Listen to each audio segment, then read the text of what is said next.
오늘은 학계, 구약성경 학계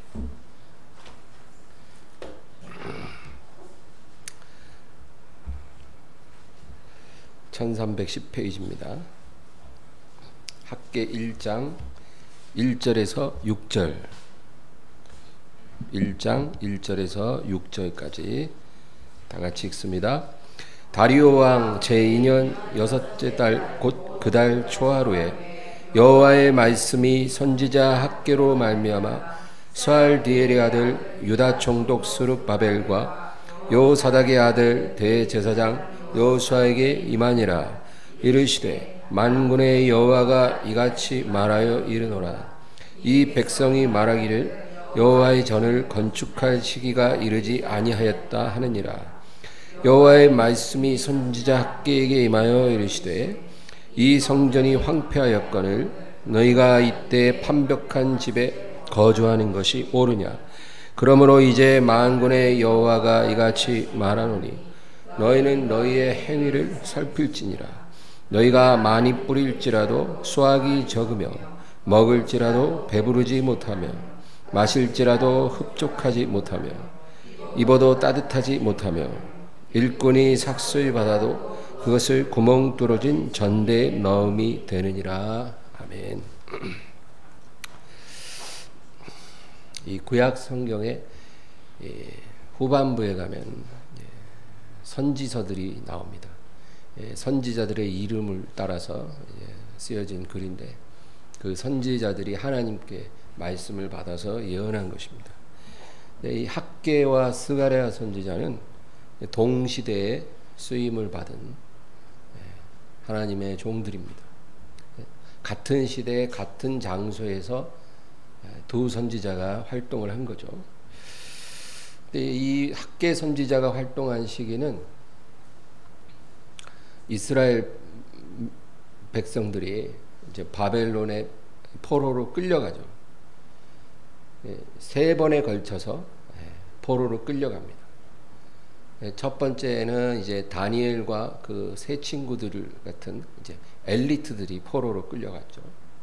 그 다음에 이제 2차 포로 때는 에스겔 선지자와 또 일부의 사람들이 끌려가고, 그리고 3차 포로 때는 이제 완전히 패망해서 성전은 불타고 모든 사람이 이제 다 이제 포로로 끌려가고 이스라엘에는 아주 하층 사람들만 소수가 남아서 이제 그 황폐한 곳을 지키게 된 것이죠.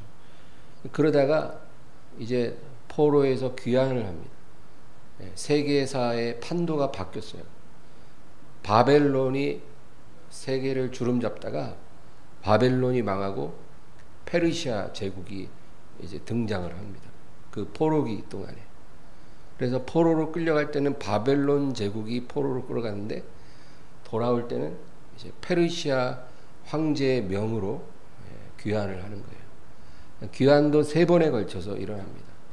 첫 번째는 스룹바벨 총독과 여호수아 대제사장으로 이제 한 5만 명 가량이 귀환을 합니다. 이 학계가 활동하던 시기예요. 그러고 나서 한 80년 정도 세월이 흐르고 이제 2차 귀환 때 에스라가 사람들을 데리고 옵니다. 그리고 몇 년 후에 3차 귀환으로 느헤미야 총독이 이제 사람들을 데리고 옵니다. 이렇게 해서 포로로 끌려갈 때도 세 번에 걸쳐서, 포로에서 귀환할 때도 세 번에 걸쳐서 돌아오는데 1차 포로로 끌려갈 때와 1차 귀환 때 사이의 갭이 70년이에요. 그래서 70년 만에 돌아오리라는 예레미야 선지자의 예언이 이제 이루어진 거죠. 그런데 지금 이 학계 선지자는 1차로 귀환한 사람들, 스룹바벨 총독과 여호수아 대제사장과 5만 명의 유대인들이 돌아와서 제일 먼저 하나님의 성전을 재건해야 되는데 조금 하다가 힘드니까 그냥 포기했다는 거예요. 그리고 이제 자기 집부터 세우고 그리고 자기 사업을 이제 하는 거예요. 일단 먹고 사는 게 중요하다는 거죠. 그리고 이제 성전은 재건되지 못한 채로 그대로 있는 거예요. 그때 하나님께서 학개와 스가랴 선지자를 보내어 이스라엘 사람들을 책망하시고, 너희가 그런 식으로 하니까 내가 복을 주려고 해도 복을 줄 수가 없다, 이제 그렇게 말합니다. 왜냐하면 이스라엘 사람들이 성전 건축을 하지 않으면서 뭐라 그러냐면, 지금은 아직 때가 아니라는 거예요.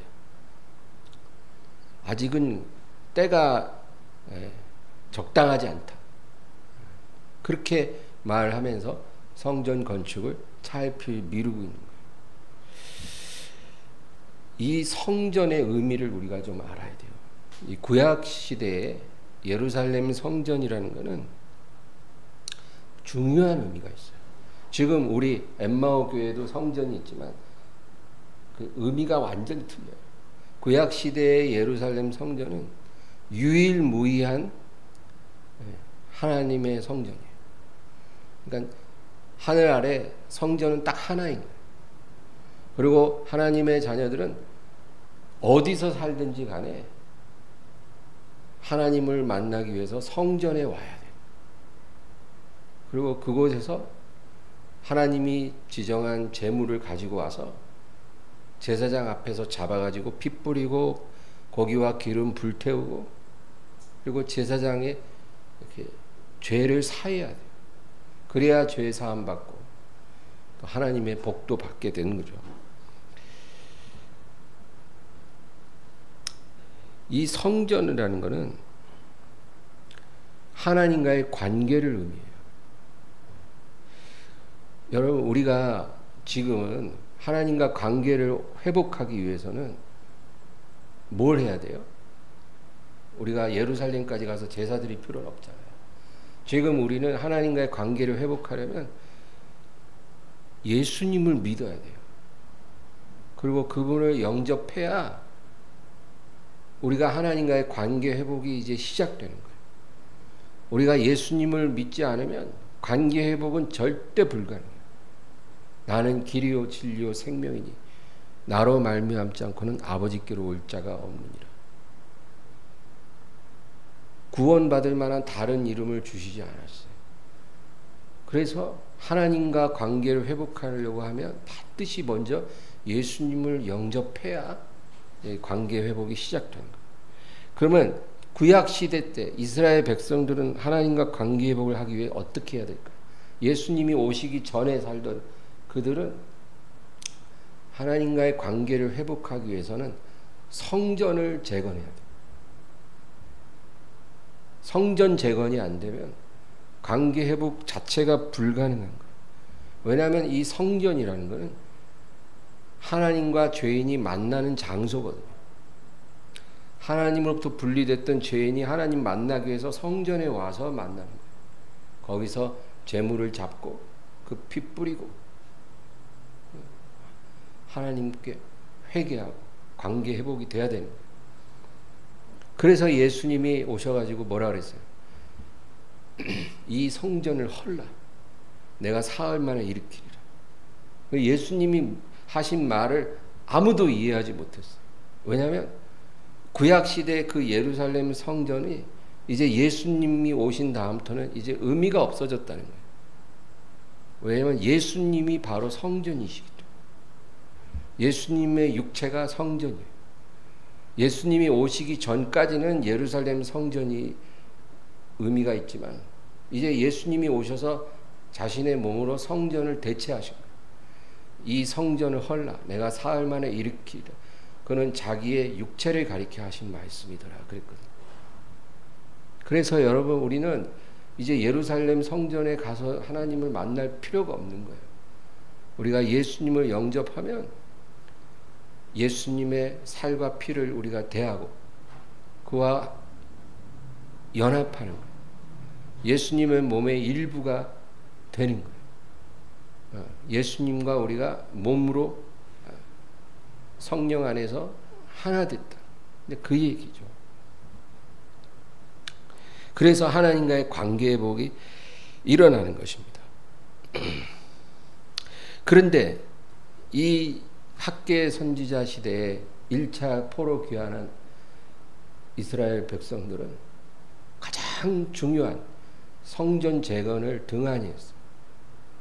다시 말해 하나님과의 관계를 회복하는 것이 최우선이 아니로 일단은 자기들이 이 세상에서 먹고 사는 문제가 더 우선이 됐다, 그 얘기입니다.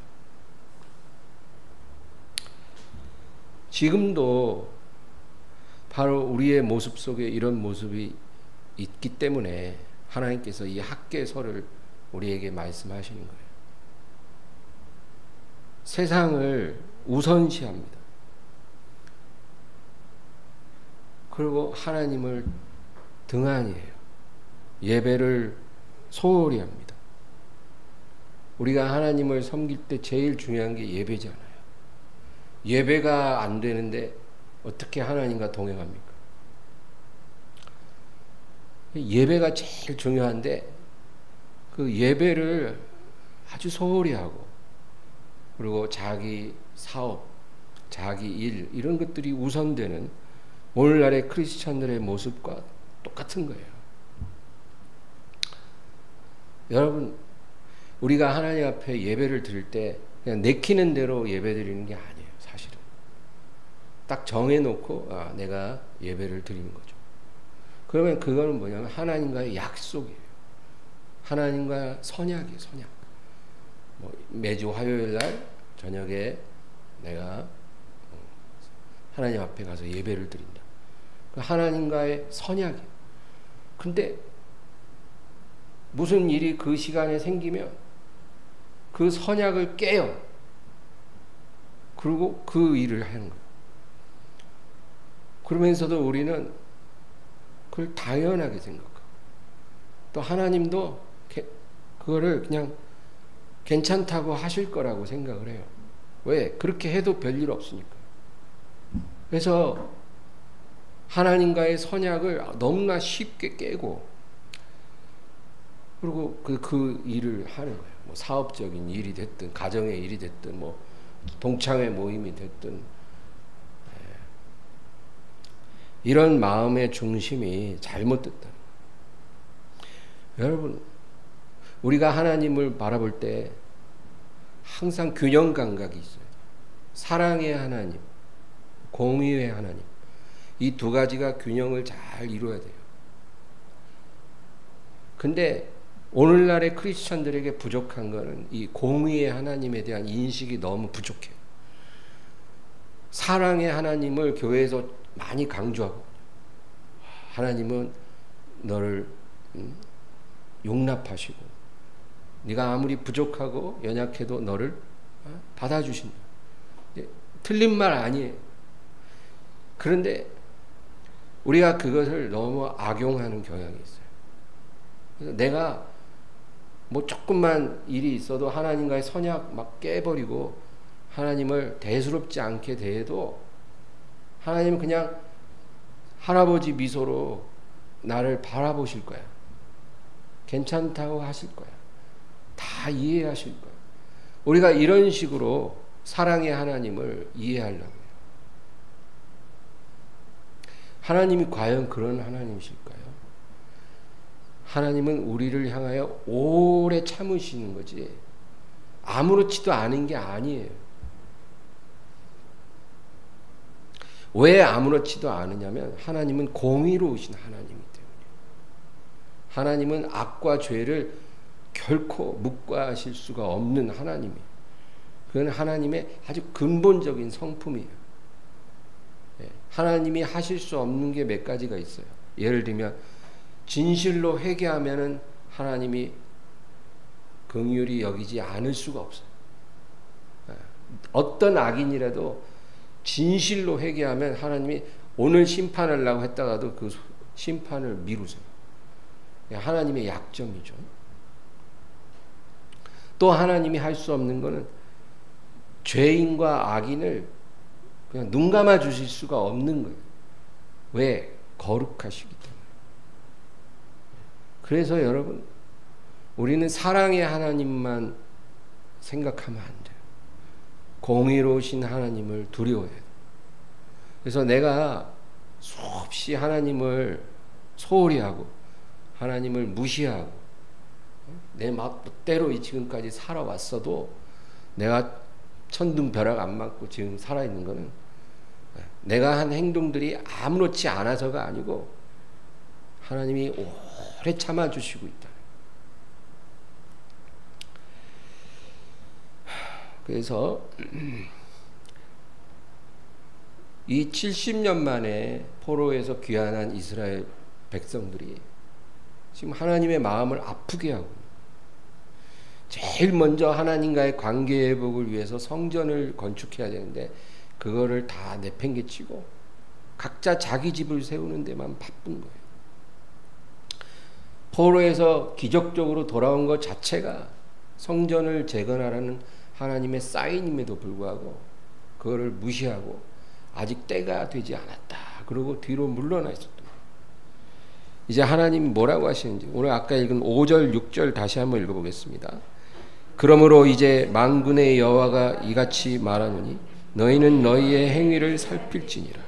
너희가 많이 뿌릴지라도 수확이 적으며 먹을지라도 배부르지 못하며 마실지라도 흡족하지 못하며 입어도 따뜻하지 못하며 일꾼이 삭슬 받아도 그것을 구멍 뚫어진 전대에 넣음이 되니라. 삶의 우선순위가 잘못됐기 때문에 너희가 노력한 만큼 기대한 만큼 결실을 맺을 수 없었다. 너희가 이제 이 정도 고생했으면 고생이 끝나야 되는데 그 고생이 계속 이어진다는 거예요. 그 밑에 7절에서 11절까지 계속 읽어보겠습니다. 만군의 여호와가 말하노니 너희는 자기의 행위를 살필지니라. 너희는 산에 올라가서 나무를 가져다가 성전을 건축하라. 그리하면 내가 그것으로 말미암아 기뻐하고 또 영광을 얻으리라. 여호와가 말하였느니라. 너희가 많은 것을 바랐으나 도리어 적었고 너희가 그것을 집으로 가져갔으나 내가 불어버렸느니라. 나 만군의 여호와가 말하노라. 이것이 무슨 까닭이냐. 내 집은 황폐하였으되 너희는 각각 자기의 집을 짓기 위하여 빨랐음이라. 그러므로 너희로 말미암아 하늘은 이슬을 그쳤고 땅은 산물을 그쳤으며 내가 이 땅과 산과 곡물과 새 포도주와 기름과 땅의 모든 소산과 사람과 가축과 손으로 수고하는 모든 일에 한재를 들게 하였느니라. 오늘날로 치면은 하나님께 예배하고 하나님 말씀을 듣고 기도하고 이런 경건한 삶은 뒷전으로 하고 자기 일과 자기 이익에만 몰두하고 재빠른 그런 성도의 모습입니다. 그래서 하나님께서 이제 2장에 가서 학개 선지자를 통해서 또 말씀하세요. 10절에서 14절까지 2장 10절에서 14절 읽습니다. 다리오 왕 제2년 9째 달 24일에 여호와의 말씀이 선지자 학개에게 임하니라. 이르시되 만군의 여호와가 말하노니 너는 제사장에게 율법에 대하여 물어 이르기를 사람이 옷자락에 거룩한 고기를 쌓는데 그 옷자락이 만일 떡에나 국에나 포도주에나 기름에나 다른 음식물에 닿았으면 그것이 성물이 되겠느냐 하라. 학개가 물음에 제사장들이 대답하여 이르되 아니니라 하는지라. 학개가 이르되 시체를 만져서 부정하여진 자가 만일 그것들 가운데 하나를 만지면 그것이 부정하겠느냐 하니 제사장들이 대답하여 이르되 부정하리라 하더라. 이에 학개가 대답하여 이르되 여호와의 말씀에 내 앞에서 이 백성이 그러하고 이 나라가 그러하고 그들의 손의 모든 일도 그러하고 그들이 거기에서 드리는 것도 부정하니라. 하나님이 선지자를 보내서 제사장들에게 질문을 하라는 거예요. 어떤 질문이냐면 어떤 사람이 그 옷자락에 거룩한 고기를 쌌어요. 이 거룩한 고기라는 것은 하나님께 바쳐진 제물의 고기예요. 지극히 거룩한 거죠. 그 거룩한 고기를 옷자락에 싸면 그 싼 옷도 거룩해지는 거예요. 그런데 그 상태에서 실수로 그 옷자락이 일반 음식물에 닿았어요. 그러면 그 옷자락이 거룩함을 유지할 수 있겠냐? 그렇게 제사장들에게 질문을 하라는 거예요. 그러면 율법적으로 당연히 거룩함을 유지할 수 없다는 거예요. 왜? 속된 것에 닿아버렸기 때문에 거룩하지 못하다는 거예요. 그럼 또 질문을 해라. 어떤 사람이 시체를 만져서 부정해 줬어요. 그 부정한 사람이 그 옷자락이나 그 고기에 손을 댔어요. 그러면 그 옷자락과 고기가 거룩하겠느냐? 아니라 부정하리라. 그렇게 제사장들이 대답을 하는 거죠. 너무나 당연한 거예요. 거룩한 것이라도 부정한 것에 닿으면 그 부정한 것이 거룩한 것에 닿아서 거룩해지는 게 아니고 반대로 거룩한 것이 부정해지는 거예요. 그게 영적인 원리라는 거예요. 그리고 하나님이 14절에 뭐라 그러냐면 14절만 다시요. 이에 학개가 대답하여 이르되 여호와의 말씀에 내 앞에서 이 백성이 그러하고 이 나라가 그러하고 그들의 손의 모든 일도 그러하고 그들이 거기에서 드리는 것도 부정하니라. 그러므로 너희들은 내 말을 들으라. 너희들은 내 앞에서 부정한 백성이다. 그리고 이 나라도 내 앞에서 부정하고 그리고 너희가 하는 모든 일이 내 앞에서 다 부정하고 심지어는 너희가 내게 구별해서 드리는 제물과 모든 것이 다 부정하다. 그렇게 하나님 말씀하세요. 왜? 너희가 내 앞에서 부정하기 때문에 너희가 하는 일들도 부정하고 너희가 내게 드리는 것도 다 부정하다는 거예요. 여러분 이게 뭘 말할까요? 우리와 하나님과의 관계가 온전하지 않으면 우리가 행하는 모든 일이 부정해져요. 우리가 하나님께 드리는 것도 부정해서 연락되지 못해요. 왜 하나님이 예루살렘 성전을 다 파괴했는지 아세요? 하나님과의 관계가 깨지고 하나님 말씀을 순종하지 않으니까 하나님께서 그 성전 필요 없다는 거예요. 성전을 다 파괴시켜버렸어요. 하나님께서. 모든 것을 다 부정하게 여기신다는 거예요. 세상에서 우리를 구별된 백성으로 하나님이 부르셨거든요. 근데 세상에서 구별되고 거룩해야 될 백성들이 하나님보다 세상을 더 좋아해요.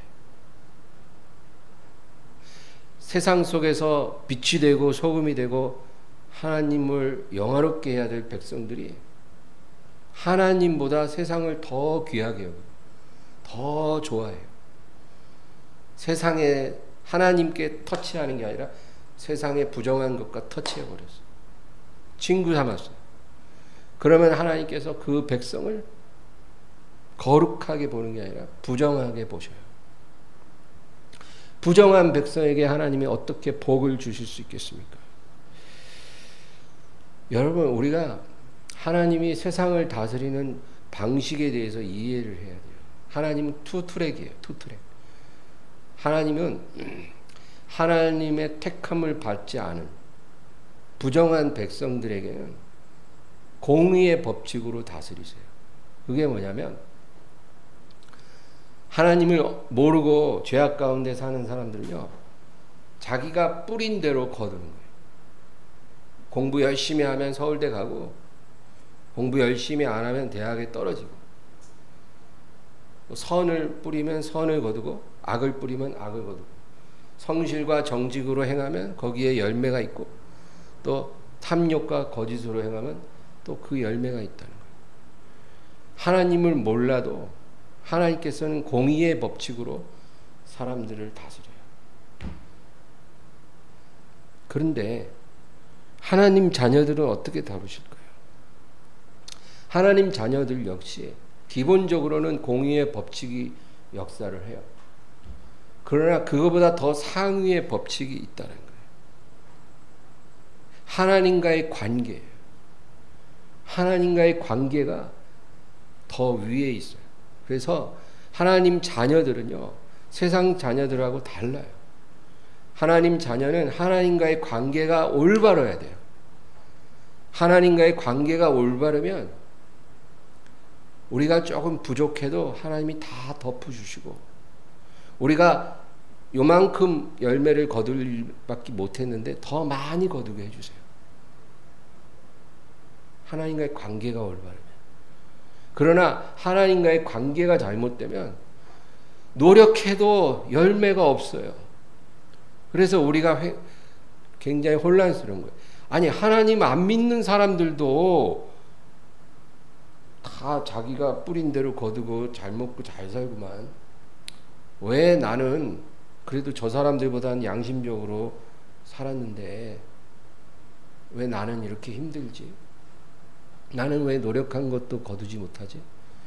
하나님은 오히려 믿지 않은 사람들을 나보다 더 사랑하시는 것 같아. 우리가 이렇게 느끼게 되는 거예요. 왜냐하면 우리가 하나님의 방식을 이해하지 못해서 그래요.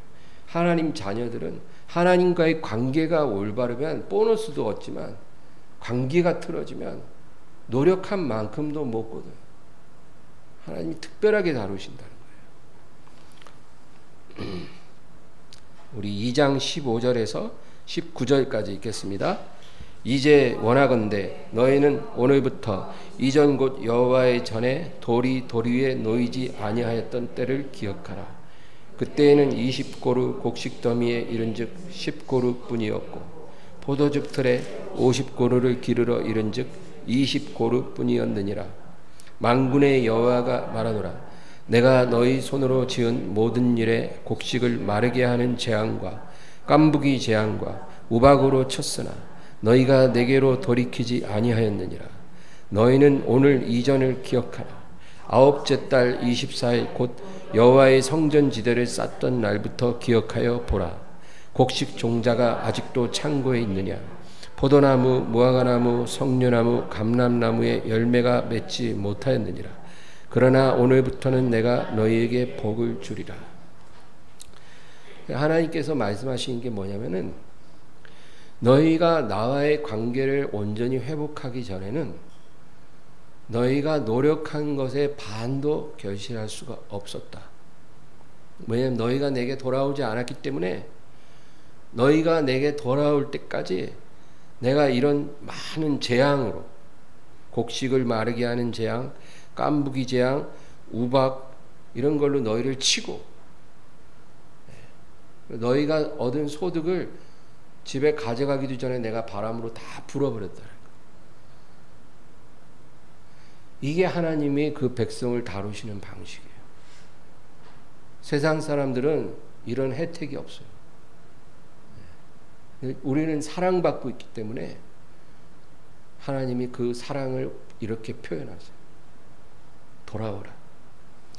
너희가 내게 돌아오기 전에는 내가 너희에게 아무 좋은 것을 줄 수가 없다. 돌아오라. 여러분, 이게 가혹한 게 아니라 은혜예요. 이 은혜가 없었으면 우리는 다 멸망당할 수밖에 없어요. 그래도 적당히 뭐 돌아올 것 같죠? 우리가 알아서 깨닫고 돌아올 것 같죠? 우리 안 돌아와요. 하나님이 우리를 깨뜨리시고 책망하시고 우리를 붙들고 놓아주지 않기 때문에 우리가 이렇게 하나님 앞에 있을 수가 있다는 거예요. 그러나 이제 오늘부터 내가 너희에게 복을 주리라. 보면은 여러분, 이스라엘 백성들이 학개와 스가랴의 선지자의 말을 듣고 이제 다시 성전을 재건하기 시작했어요. 그때가 언제냐면 석 달 전이에요. 정확히 석 달 전에 재건 작업을 다시 시작했다. 그러니까 하나님과의 관계 회복에 다시 노력을 시작한 거죠. 근데 석 달 후에 하나님께서 이 말씀을 하시는 거예요. 오늘부터 내가 너희에게 복을 줄 것이다. 여러분, 이게 뭔 말이냐면 우리가 하나님 앞에 순종하기로 시작한 날부터 복이 임하는 게 아니라는 거예요. 오늘 순종하면 당장 뭐 내일부터 복을 주시고 그런 게 아니고 하나님이 지켜보시는 시간이 있어요. 우리가 하나님께 얼마나 순종을 지속하는지 지켜보신다. 어떨 때는 3개월, 어떨 때는 6개월, 어떨 때는 1년 혹은 2년. 우리는 알 수 없지만 하나님이 지켜보시는 시간이 지나면 하나님이 이제 복을 주시는 거예요. 우리가 하나님께 그 기간 동안 합당하지 않으면 그 기간이 더 길어져요. 연장되는 거예요. 그러나 우리가 그 기간 동안 하나님 앞에 합당하게 행하면 하나님이 정한 시간에 축복의 문이 열려요. 근데 어떤 사람은 너무 오래 뜸을 들이더라고요. 왜 그럴까요?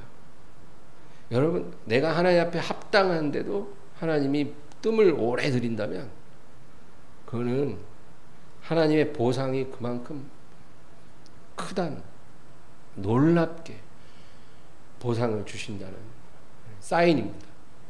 그러니까 너무 억울해하지 마세요. 앞서간다고 그 사람이 1등으로 도착하는 거 아닙니다. 예. 빠른 경주자라고 선착하는 것이 아니라 그랬잖아요. 하나님은요, 너무나 재밌고 놀라우신 분이에요. 무리 중에서 제일 늦게 출발한 사람이 1등으로 도착할 수 있게 하십니다. 하나님은 능히 그렇게 하십니다. 누가 그랬어요? 아브라함이 그랬잖아요. 100세에 아들 하나 낳고 죽을 때 아들 하나 보고 죽었어요. 근데 지구상에서 가장 많은 자손을 둔 자가 아브라함이에요. 유대인들과 아랍 속족이 다 아브라함의 후예죠. 육의 후예. 또 우리들은 영적 자손이죠. 하늘의 별보다도 많게 그렇게 축복하셨어요. 우리가 하나님의 축복을 받기 위해 지나가는 3단계의 시간이 있습니다. 우리가 이걸 이해해야 돼요. 하나님의 온전한 복을 받으려면 저나 여러분이나 예외 없이 이 3단계의 시간이 지나가야 합니다. 첫째는 깨지는 시간이에요. 깨지는 시간은 반드시 옵니다. 아름다운 건물을 지으려면 그 자리에 있던 모든 것을 다 부서뜨려야 돼요. 그 여러 가지 물건들, 건축물들 다 부셔서 없애버리고, 그리고 땅을 깊게 파야 그 자리에 아름다운 건물을 세울 수가 있는 거예요. 땅에 씨앗을 뿌리기 전에 반드시 땅을 고르는 작업을 해야 해요. 그거 안 하고 씨 뿌리면 소용이 없죠. 김장을 할 때도 여러분 배추를 소금에 절여야 그 다음에 김장을 할 수 있는 거예요. 그런 과정이 있어야 된다. 고통의 시간이. 요즘에 김장할 때 절인 배추를 아예 사더라고요. 그러면 절여진 배추를 사오면 김장이 아주 쉽죠. 작업이 다 끝났으니까. 이제 속만 넣고 어쩌고 몇 가지만 하면 금방 끝난다죠. 마찬가지로 하나님도 깨진 사람은 아주 쓰기가 쉬워요. 근데 깨지지 않은 사람은 쓰기가 힘들어요. 그래서 누구나 다 하나님의 쓰임을 받고 축복을 받으려면 깨지는 시간이 와야 된다는 겁니다. 질병으로, 파산으로, 경제적 파산, 그리고 사회적인 고립, 우울증, 불면증, 이런 것들을 통해서 하나님은 그 사람을 깨트리십니다. 하나님의 자녀에게 이런 일들이 온다는 것은 그 사람을 지금 하나님이 깨뜨리고 있다는 거예요. 그거 확실해요. 억울해 마세요. 이런 시간이 반드시 필요합니다. 두 번째는 말씀이 뿌려지는 시간이에요. 깨지고 나서 그 다음에 어느 순간부터 하나님의 말씀이 들어와요. 깨지기 전에는 말씀이 전혀 안 들어왔는데 어느 날부터 말씀이 귀에 쏙쏙쏙쏙쏙 들어오기 시작해요. 깨지면 그런 일이 일어납니다. 근데 삶은 너무나 곤고한데 하나님의 말씀이 계속 뿌려지는 거예요. 예? 몸도 너무 아프고 점점 더 아파. 그 경제적인 그런 그 어려움도 더 심해지고 더 어려워지고 삶은 점점 더 어두워지는데 하나님의 말씀이 계속 뿌려진다는 것은 그 시간이 지금 하나님이 지켜보고 있는 시간이다. 예? 깨뜨리는 시간이 있고 우리를 지켜보는 시간이 있어요. 그러나 그 시간에 하나님은 우리에게 햇빛과 비를 내려주십니다. 예? 씨만 뿌리는 게 아니라 햇빛과 비를 공급해요. 이건 뭐냐면 성령의 위로를 말해요. 다른 거는 전혀 달라지는 게 없어요. 환경적인 건 계속 어려워. 근데 말씀에 계속 임하고 성령의 위로가 임해요. 그러니까 하나님이 주시는 거는 성령의 위로와 말씀밖에 없는 거예요. 많은 사람들이 이 시간에 포기를 합니다. 한 3개월, 6개월 겨우겨우 버티다가 이제 상황이 점점 더 안 좋아지고 그러면 이제 속이는 자, 마귀가 우리에게 찾아와서 우리 마음속에서 얘기를 해요. 예수가 밥 먹여주냐? 지금 네가 이런 지경인데 네가 맨날 교회 나가고 성경이나 읽고 말이지 설교나 듣고 네가 이렇게 살아서 어떡하냐? 예수가 밥 먹여주니? 이런 마음이 마음속에서 막 울리는 거예요. 그래서 결국 포기하더라고요. 이런 사람들을 돌밭이나 가시밭이라고 말해요. 결실을 못 맺는 거예요. 그러나 좋은 땅은 어떻다 그래요? 좋은 땅에 있다는 것은 착하고 좋은 마음으로 말씀을 듣고 지키어 인내로 결실하는 자니라. 결실을 이루는 사람은 결실을 볼 때까지 인내하고 그리고 말씀을 듣고 지키는 사람. 그러니까 결실을 주실 때까지 그 자리를 떠나지 않고 말씀을 계속 먹고 지키고 인내하는. 남들 다 떨어져 나갈 때도 끝까지 인내하는. 이게 어려운 일이죠. 그러나 이런 사람이 좋은 땅이에요. 이런 사람을 하나님은 붙들어 주셔요. 우리가 여기까지 가야 믿음의 승리를 거두는 거예요. 포기하면 안 돼요. 그리고 마지막 세 번째는 하나님이 우리를 일으켜 세우시는 시간이 옵니다. 하나님의 영광을 나타내는 시간이에요. 우리가 이 시간에 돼서는 내가 영적으로 변화된 것을 깨닫습니다. 아, 내가 달라졌구나. 내가 예전에 이러지 않았는데 달라진 걸 느껴요. 생각하는 것도 달라지고 깨닫는 것도 달라지고 내 모든 언어, 행동, 모든 습관 이런 게 정말 많이 달라진 거를 느끼게 돼요. 우리가 내가 영적으로 성장하고 변했다는 것을 깨닫게 될 때 하나님께서 우리의 삶도 바꿔주십니다. 건강도 회복되고 경제적인 사정도 회복되기 시작해요. 그리고 제일 중요한 것은 마음에 기쁨이 들어온다는 거예요. 예전에는 내 삶에 기쁨이라고는 한 톨도 안 보였는데 속에서 기쁨이 샘솟기 시작해요. 어디 바깥에서 어떤 상황이 뭐 변해서 순간 기쁘고 이런 차원이 아니고 마음 안에서부터 솟아나는 기쁨이 있다는 거예요. 그리고 평안합니다. 여러분, 우리가 이런 상황에 도달하면 이제 하나님이 우리를 세우시는 시간이 됐다, 그 얘기예요. 하나님이 계속 그 사람을 세워가십니다. 우리가 넘어지지만 않으면 반드시 그렇게 하셔요. 그래서 하나님의 축복을 받기 위해 우리는 이 세 종류의 시간을 반드시 통과해야 하는 거예요. 지름길은 없어요. 깨지는 시간, 말씀이 뿌려지는 시간, 그리고 하나님이 나를 세우시는 시간입니다. 여러분, 예수님은 그 제자들에게 외모로 판단하지 말고 공의의 판단으로 판단하라. 아주 엄히 경계하셨어요. 너희는 외모로 판단한 자가 되지 마라. 사람들이 예수님을 찾아와서 뭐라 그러냐면, 선생이여, 우리가 알거니와 당신은 사람을 외모로 취하지 아니하시고 모든 사람을 다 공의로 보시는 것을 아나이다. 바리새인들조차도 예수님이 사람을 외모로 취하지 않는다는 걸 잘 알았어요. 어떤 사람이든지 예수님께 나오는 사람을 예수님은 차별하지 않았죠.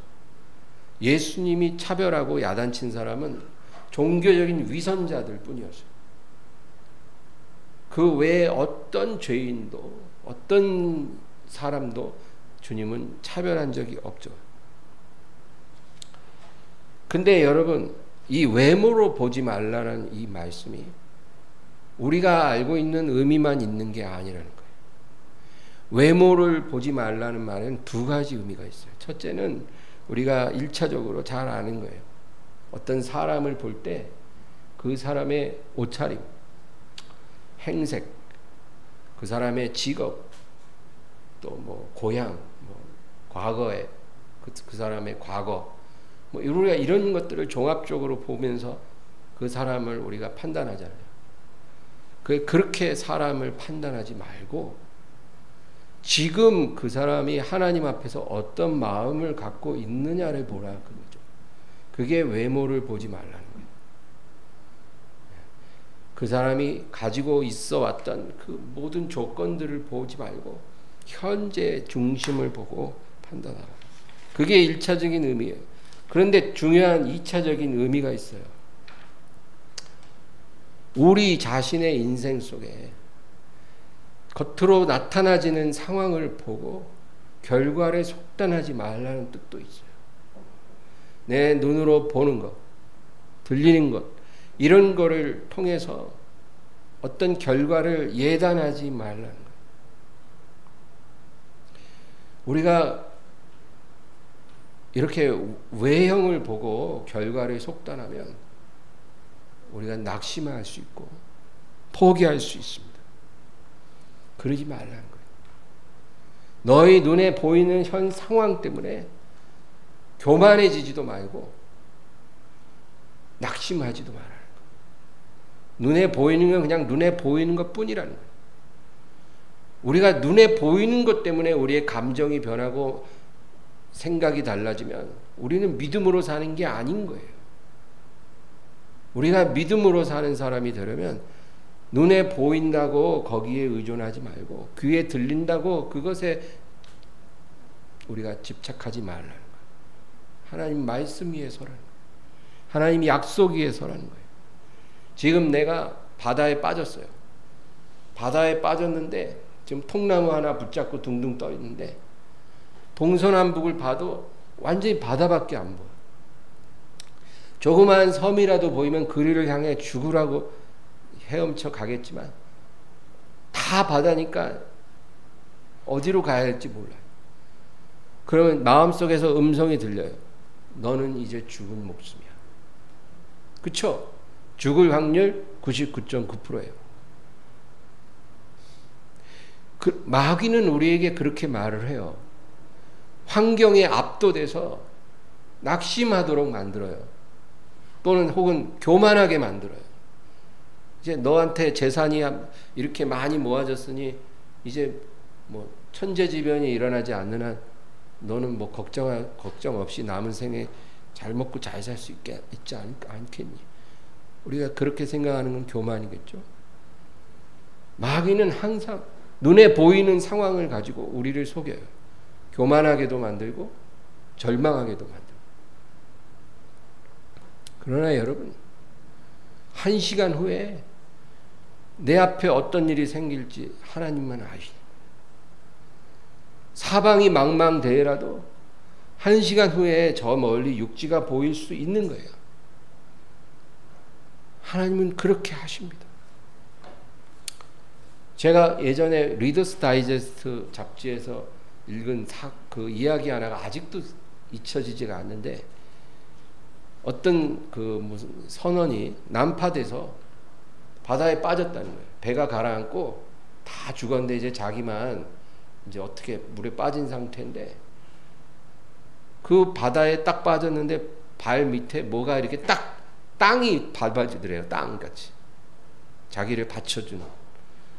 그래서 이게 뭔가 했더니 큰 바다 거북이 자기 밑에 자기를 딱 받쳐주고 있더래요. 근데 희한한 건 그 바다 거북이 바다로 깊이 내려가 버리면 큰일 나잖아요.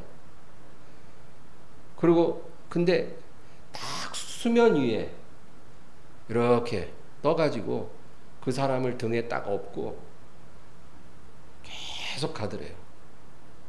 그래서 그 바다 거북 등에 업혀서 한참 가니까 육지가 나오더래요.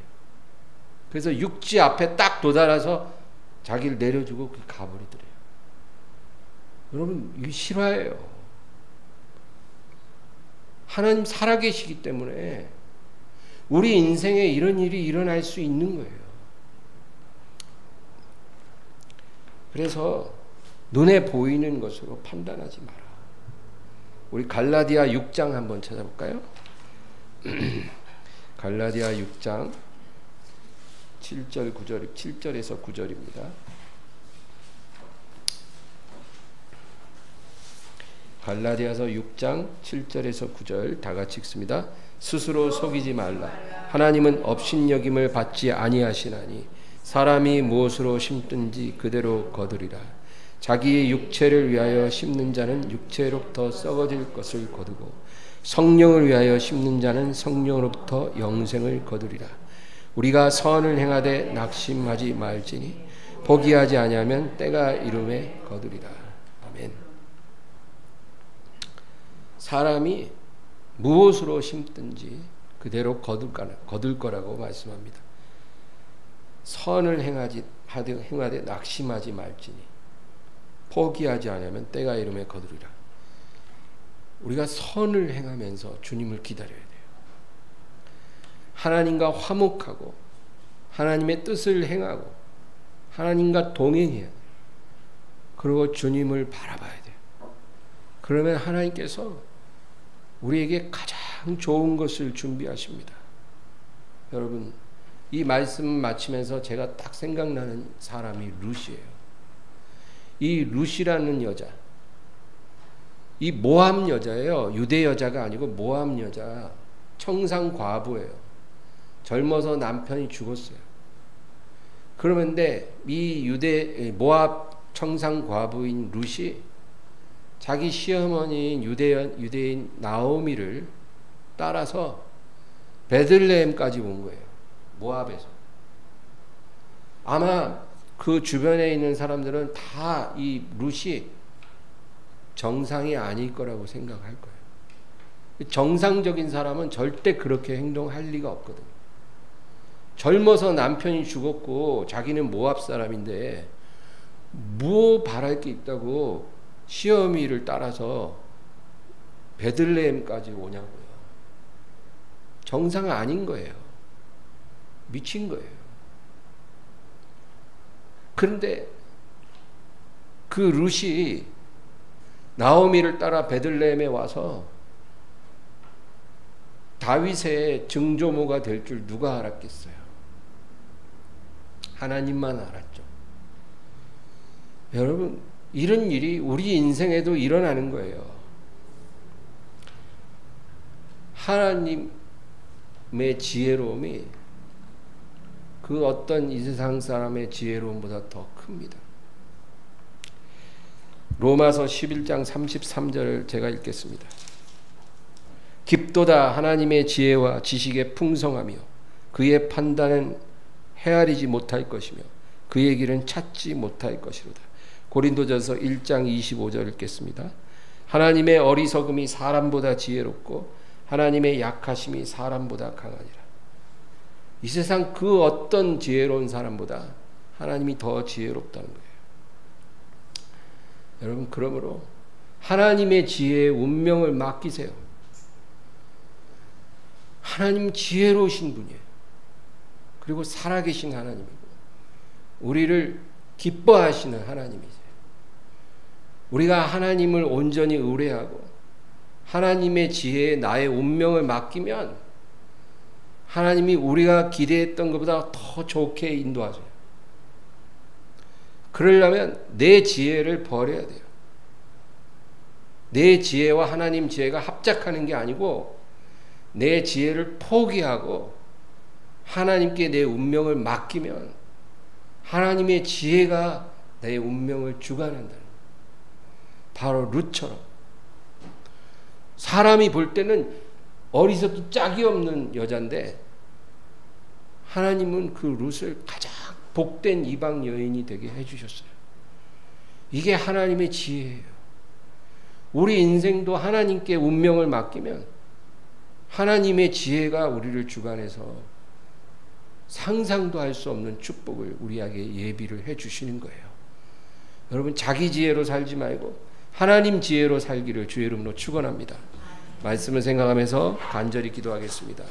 주여, 주여, 주여.